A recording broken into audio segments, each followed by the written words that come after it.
This is how you make scrolling timeline animation inside Premiere Pro. Start off by grabbing the Type tool and typing in your first year and keep on typing until you need.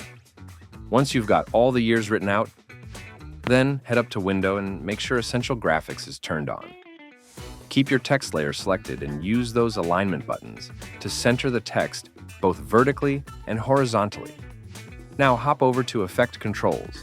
Adjust your position until the very first year sits nicely in the center of screen. Now set a key on very first and move 2 to 3 seconds forward and drag the position of vector until your final years hits the center. Now select your position keyframes, right-click, and add ease in and ease out.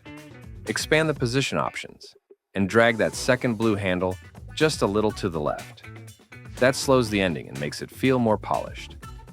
Next, under opacity, click that little rectangle icon. That creates a mask. Use the corners to shape it so it only shows 1 year at a time. Add a bit of feather for a soft edge. Okay, now let's add some motion blur magic. Go to Effects, search for Directional Blur, and drag it onto your text layer. Set the blur direction to 90 degrees. That gives you a horizontal blur. At the start of your animation, click the stopwatch of blur length to set a keyframes. And move 2 to 3 seconds forward in your timeline and set another keyframe.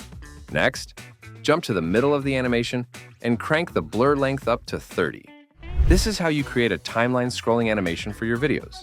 Subscribe for more creative stuffs.